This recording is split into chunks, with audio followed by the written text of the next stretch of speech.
सभी ANM sister को मेरा नमस्कार। चलिए आज हम लोग एएनएम क्लास को जो भी एएनएम और जीएनएम की तैयारी कर रहे हैं जो आने वाले वैकेंसी को, तो इस क्लास को हम लोग आगे कंटिन्यू करते हैं जिसमें कि हम लोगों का मिडवाइफरी टॉपिक चल रहे हैं। और कल हमने बहुत सारे क्वेश्चन देखे थे 30 क्वेश्चन के राउंड।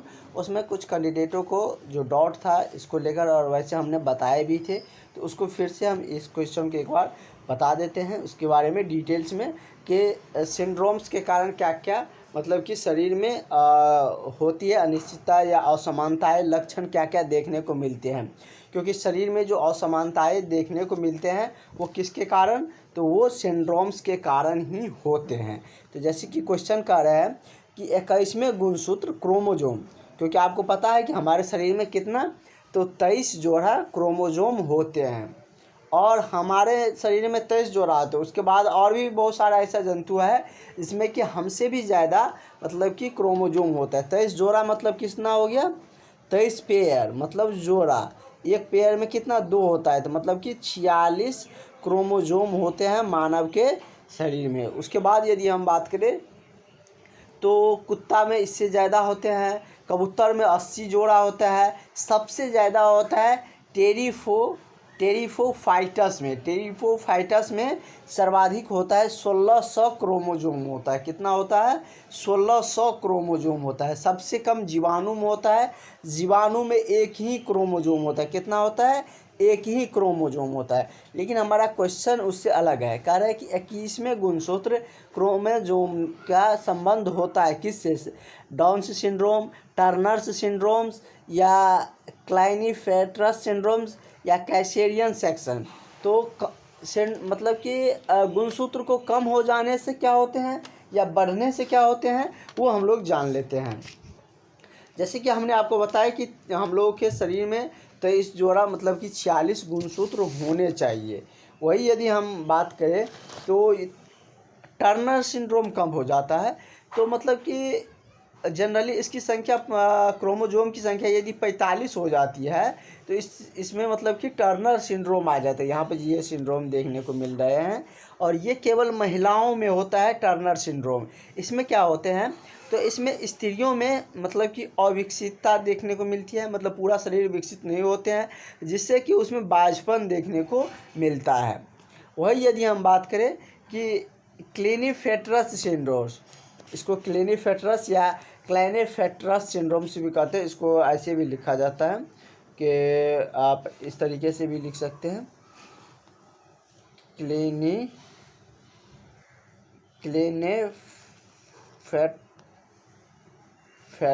क्लेनेफेल्टर सिंड्रोम भी, या ये वही लिखा हुआ है क्लाइनेफेल्टर्स के या क्लेनेफेल्टर सिंड्रोम। ये वे सिंड्रोम होता है जिसमें कि क्रोमोजोम की संख्या 47 हो जाता है और ये केवल पुरुषों में होता है, जिससे कि पुरुषों में नपुंसकता देखने को मिलते हैं। उसके बाद डाउन सिंड्रोम्स के बारे में जानते हैं। डाउन सिंड्रोम क्या होता है, इसमें क्रोमोजोम की संख्या 47 होती है या मेल फीमेल दोनों में होते हैं। इसमें शरीर बेडोला हो जाता है, मतलब कि जीभ और होठ मोटे हो जाते हैं। शरीर मतलब कि मनुष्य मंद बुद्धि का हो जाता है। कोई आप लोग देखते होंगे जब बच्चा जन्म लेता है तो वो मंद बुद्धि का होता है या धीरे धीरे वो मंद बुद्धि होने लगते हैं, मंगोल टाइप का होने लगता है। तो समझिए उसमें क्या होता है, डाउन्स सिंड्रोम्स आ गया। तो मतलब क्या कर रहा है, मतलब कि डाउन सिंड्रोम मतलब कि उसमें 47 क्या हो गए, क्रोमोजोम की संख्या हो गए। तो इस तरीके से मतलब कि आपका कह रहा है कि कौन सा सिंड्रोम आ जाते हैं 21वें क्रोमोजोम से संबंध, तो डाउन सिंड्रोम से आते हैं। इसका लक्षण क्या है ये हमने आपको डिटेल्स में बता दिए, ठीक है। आगे हम लोग बढ़ते हैं। 50 क्वेश्चन के अराउंड ये सब हम लोग देख चुके थे और उसके बाद ये क्वेश्चन हम लोग शायद देख चुके थे, फिर से दोहरा देते हैं। इसमें क्या है, हाँ, लेकिन जो भी अभी तक क्लास नहीं ज्वाइन किए हैं वो सारे कैंडिडेट क्लास ज़रूर ज्वाइन कर लीजिए, क्योंकि जो नई बहाली आने वाले हैं, जो 1300 का ऐलान हो चुका है, दिवाली से पहले बहाली होंगे, उसके बाद फिर 15,000 बहालियाँ हैं।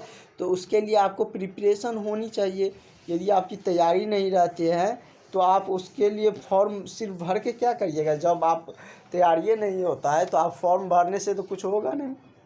इसलिए आप लोग इस नंबर पर कॉल करके व्हाट्सअप करके ज़रूर क्लास ज्वाइन कर लीजिए। क्वेश्चन कह रहा है कि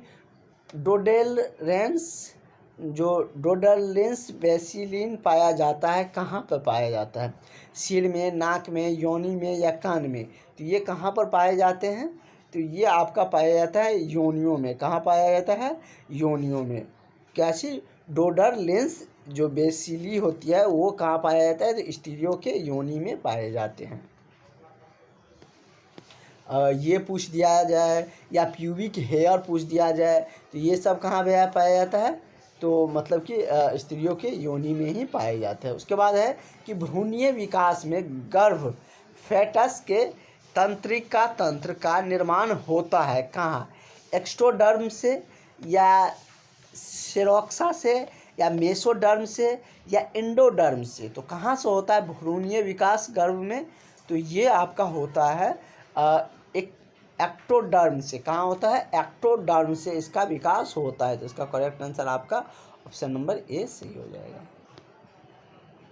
कह रहा है कि असामान्य प्रसव की किस अवस्था में गर्भवती को जानुवक्ष अवस्था में रखना लाभदायक होता है? किस अवस्था में? जन्म पूर्व रक्तस्राव हो रहा है तब, या नाल भ्रंश की अवस्था में, योनि भ्रंश, या जन्मोत्तर रक्त अवस्था में? तो किस अवस्था में रखा जाता है?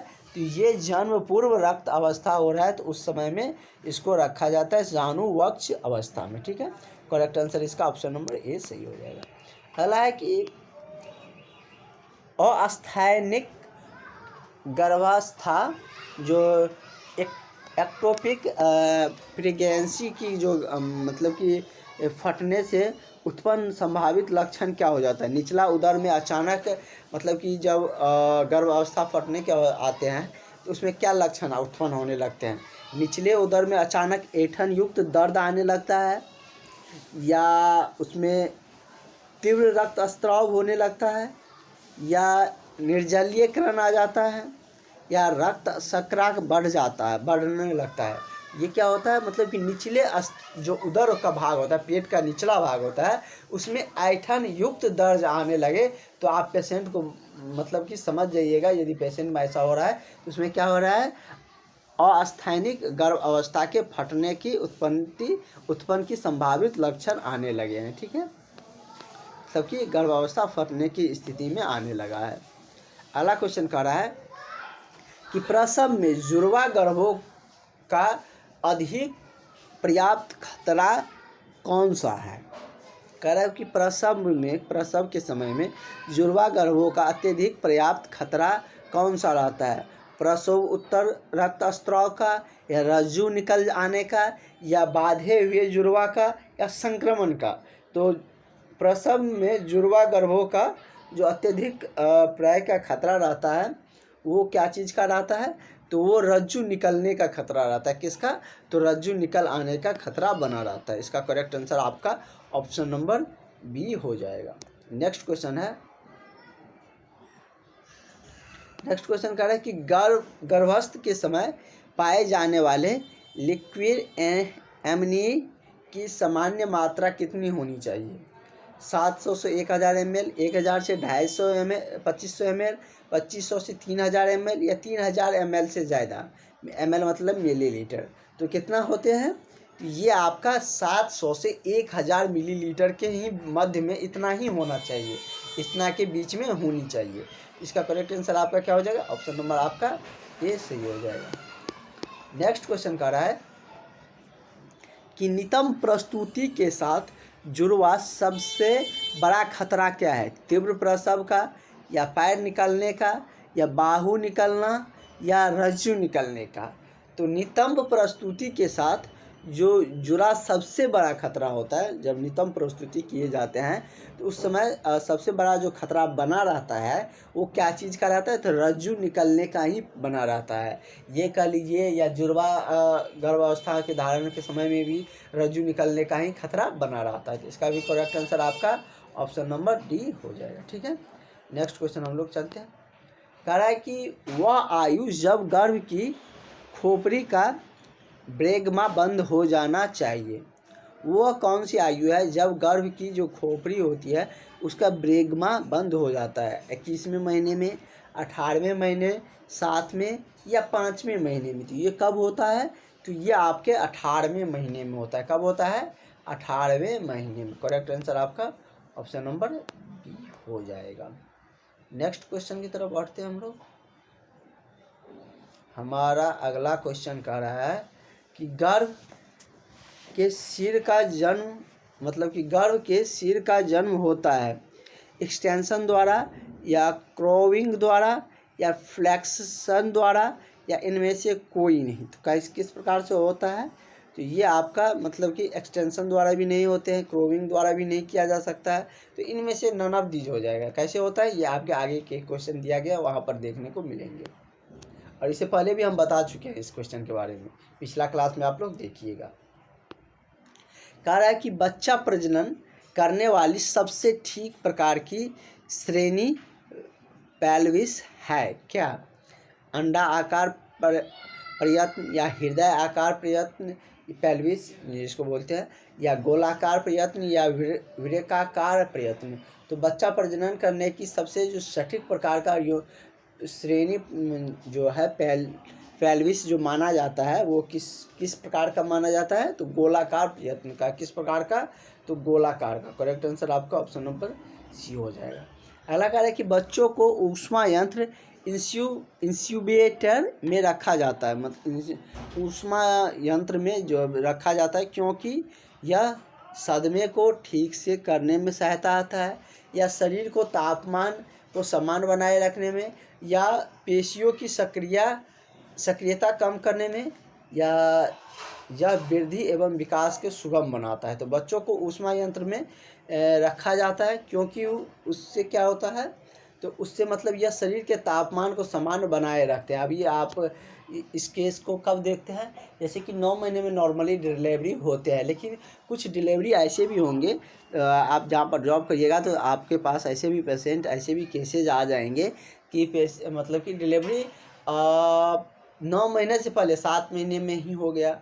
उस समय में बच्चों को तापमान मेंटेन करने के लिए इसकी ज़रूरत पड़ती है ऊष्मा यंत्र की, तो उस समय में ये सब प्रक्रिया अपनाया जाता है। ठीक है, इसका भी करेक्ट आंसर आपका ऑप्शन नंबर बी हो जाएगा। ठीक है, नेक्स्ट क्वेश्चन की तरफ हम लोग बढ़ते हैं। अगला क्वेश्चन आपका क्या कह रहा है?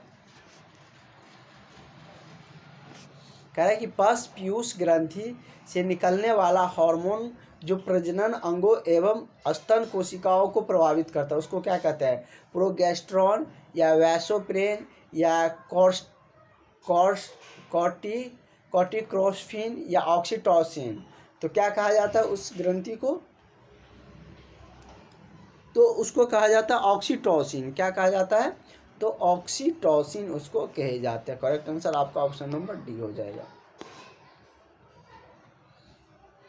कह रहा है कि अब जब बड़ा क्वेश्चन देखिएगा तो ये मत समझिएगा कि बड़ा क्वेश्चन है तो नहीं आएगा। बीटीएससी वाला क्वेश्चन हम आपको दिखाएंगे एक दिन हम लोगों का बीटीएससी का जो क्वेश्चन है उसी का क्लास होगा जो आपको पूछा गया क्वेश्चन था। कह रहा है कि एक परिचारिका को गर्भ अवस्था के समय गुप्त शोफ का सुझाव देने वाला लक्षण क्या है? अधिक वजन बढ़ना, या बढ़ा हुआ रक्तचाप, या मूत्र उत्पादन में अत्यधिक वृद्धि, या कम रक्ताणु गिनती? तो क्या होता है? तो इस केस में आपको अधिक वजन बढ़ने लगता है। क्या होता है? अधिक वजन बढ़ने लगता है। गुप्त सेव का जो सुझाव देने वाला लक्षण है वो क्या होता है? तो उसका जो वजन है वो बढ़ने लगता है। कब? जब गर्भ जो परिचारिका को गर्भ अवस्था में समय में आते हैं तब। अगला है कि गर्भाक्षेप से पीड़ित स्त्रियों की परिचर्या देखभाल होनी चाहिए कैसे? लिथोटोमी अवस्था, या अधोशीर्षी अवस्था, या डाई अर्ध अधोमुखी अवस्था, या पृष्ठीय अवस्था? तो कैसी होनी चाहिए? तो ये आपका मतलब कि पृष्ठीय अवस्था होनी चाहिए। कैसे? देखभाल के लिए पृष्ठीय अवस्था होनी चाहिए। तो करेक्ट आंसर आपका ऑप्शन नंबर डी हो जाएगा। अगला क्वेश्चन कहते हैं इन्वेस्टमेंट इफेसमेंट होते समय ग्रीवा हो जाती है, मतलब ग्रीवा क्या हो जाता है? इफेसमेंट के समय में ग्रीवा छोटा हो जाता है, मोटा, पतला या लंबा हो जाता है। तो कैसे हो जाता है ग्रीवा? तो इफेसमेंट के समय में ग्रीवा छोटी हो जाती है। कैसे हो जाती है?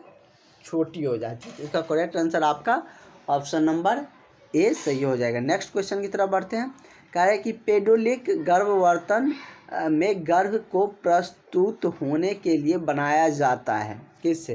कंधे द्वारा, सिर द्वारा, या एक या दोनों निचले उपांगों द्वारा। उपांग मतलब अपेंडिक्स जिसको बोलते हैं इंग्लिश में, या इनमें से कोई नहीं। तो कैसे बनाए जाते हैं?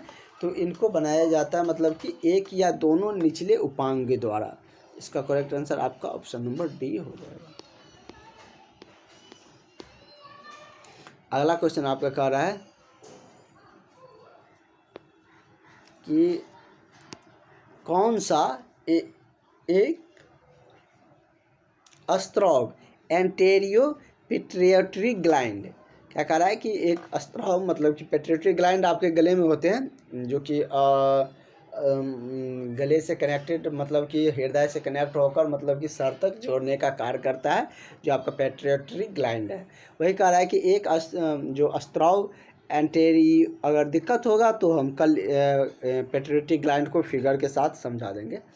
पिट्यूटरी ग्लैंड का नहीं है मतलब कि कौन सा स्त्राव, तो ये मतलब कि उसके द्वारा कौन सा स्त्राव नहीं होते हैं, तो इनके द्वारा आपका ऑक्सीट्रोन नहीं होता। क्या ऑक्सीट्रोन नहीं होता? तो इसका करेक्ट आंसर आपका ऑप्शन नंबर डी हो जाएगा। अगला कह रहा है कि माँ बनने वाली स्त्री को बताना चाहिए कि दूध एक निम्न स्रोत है। क्या चीज़ का स्रोत? जब माँ बनेगी और जो स्त्रियाँ, तो आप उसको क्या सजेशन देंगे दूध को लेकर? क्योंकि बच्चे को दूध पिलाएंगे स्वस्थ रहने के लिए, तो उसको मतलब कि आप किस तरीके से बताना चाहेंगे कि दूध के बारे में, कि उसमें कैल्शियम होता है, लोहा, विटामिन, या इनमें से कोई नहीं। तो क्या होते हैं? दूध किस चीज़ से युक्त होते हैं? तो वो कैल्शियम युक्त होता है। और कैल्शियम से क्या होता है? मतलब कि हड्डी मजबूत होता है, शरीर में मांसपेशियों मतलब कि तक उसका बल पहुंचता है, और जो रक्त बनाने मतलब कि हड्डियों के द्वारा आरबीसी, डब्ल्यूबीसी का भी फॉर्मेशन होते हैं, क्योंकि हड्डी मजबूत होंगे तो उसमें और भी बहुत सारा विटामिन पाए जाते हैं। तो इस तरीके से मतलब कि क्या कैल्शियम उसमें माँ के दूध में क्या होता है, मतलब बहुत ज़्यादा, और भी बहुत सारा स्रोत रहते हैं, लेकिन कैल्शियम का ज़्यादातर उसका स्रोत उसमें होते हैं। अगला कह रहा है कि निषेचित अंडे का गर्भाशय की दीवार पर आरोपण किस दिन पूर्ण हो जाता है? मतलब निषेचित अंडे का गर्भाशय की दीवार पर, जो गर्भाशय का दीवार होता है वो हमने आपको फिगर में बताए थे, दिखा भी दिए थे। निषेचन की प्रक्रिया, फर्टिलाइजेशन की प्रक्रिया भी हमने आपको बताए थे, किस तरीके से पुरुष का जो क्रोम कह लीजिए उसका जो पुरुष का जो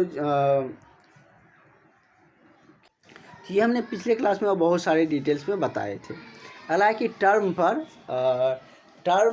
पर प्लेसेंटा का वजन लगभग कितना होता है? मतलब कि कितना होता है? 100 ग्राम या 300 ग्राम, 500 ग्राम या 1000 ग्राम? तो कितना होता है टर्म पर?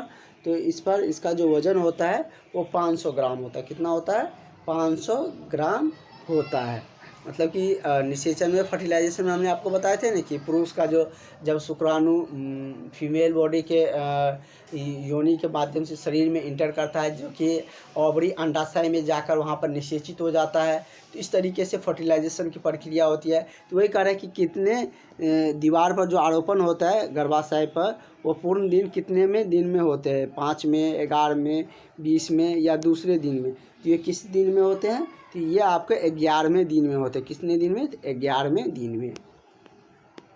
अगला है, और प्लेसेंटा के बारे में तो हमने और भी बहुत सारा कुछ जाने थे। अगला क्वेश्चन कह रहा है कि टर्म पर प्लेसेंटा का लगभग कितना भाग फेटल ऑरिगन का होता है? 1/5 भाग, 1/4 भाग, या 4/5वां भाग, या 1/2 भाग? तो कितना होता है? तो ये आपका होता है वो 4/5 भाग। कितना? 4/5 भाग प्लेसेंटा का लगभग इतना फ्यूटल ऑर्गन होते हैं। अगला है कि पोस्ट मैच्योरिटी के दौरान अग्निओटिक द्रव का रंग होता है कैसा। तो इसका जो रंग होते हैं वो ग्रीनिश येलो होता है। कैसा होता है, तो ग्रीनिश येलो होता है। तो इसका करेक्ट आंसर आपका ऑप्शन नंबर सी हो जाएगा। अगला क्वेश्चन कह रहा है कि गर्भ अवस्था के दौरान एमनियोटिक फ्लूइड का कार्य होता है क्या।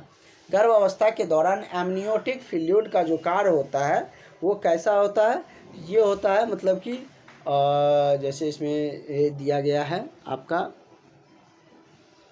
कि यह आघात अवशोषकों के रूप में कार्य करता है। इस रूप में भी अमीनो फ्लूइड काम करता है क्योंकि हमारे शरीर में बहुत सारा ज़्यादा मात्रा में अमीनो अम्ल भी होते हैं। उसके बाद यह तापक्रम को समान भी बनाए रखने में सहायक होते हैं। यह भ्रूण की स्वतंत्रता गति में भी सहायक होता है, ये भी सही है। इसका तीनों ऑप्शन सही है, तो इसका correct answer option number D हो जाएगा। अगला क्वेश्चन कह रहा है कि गर्भ अवस्था के दौरान योनि की पीएच वैल्यू मतलब कि क्षारीय और अम्लीय का जो पता चलता है एसिडिटी का, वह कैसे मतलब कि कितना होता है। पीएच होती है कैसा, अम्लीय, क्षारीय, उदासीन या कभी कभी अम्लीय या कभी क्षारीय होता है। तो गर्भ अवस्था के दौरान जब गर्भ अवस्था धारण करते हैं तो उस दौरान जो योनि का पीएच वैल्यू होता है वो कैसा हो जाता है, एसिडिक हो जाता है, अम्लीय हो जाता है। कैसा हो जाता है, तो एसिडिक मतलब अम्लीय हो जाता है। इसका करेक्ट आंसर आपका ऑप्शन नंबर ए हो जाएगा। ठीक है, तो इस तरीके से हम लोग बहुत सारा क्वेश्चन देखे हैं। लगभग 30 से भी ज़्यादा क्वेश्चन 30 से 40 के क्वेश्चन आसपास में हम लोग देखे हैं। तो इतना सारा 40 क्वेश्चन आज देखे हैं। कल हम लोग ट्राई करेंगे एक दिन में 50 क्वेश्चन करने का। कल 50 क्वेश्चन का लक्ष्य रहेगा। कल हम लोग 50 क्वेश्चन एक दिन में करेंगे। एक दिन में बहुत ज़्यादा क्वेश्चन नहीं करेंगे, समय जैसे जैसे नज़दीक आएंगे। अभी हम लोगों का सिलेबस में मतलब कि समय पूरा करने में समय भी है। तो हम लोग जैसे जैसे नज़दीक आएंगे वैसे वैसे क्वेश्चन का रेशियो भी बढ़ता जाएगा। हो सकता है तो 2 पीरियड भी आपके क्लासेज चलेंगे। तो चलिए हम लोग मिलते हैं नेक्स्ट क्लास में। Thank you.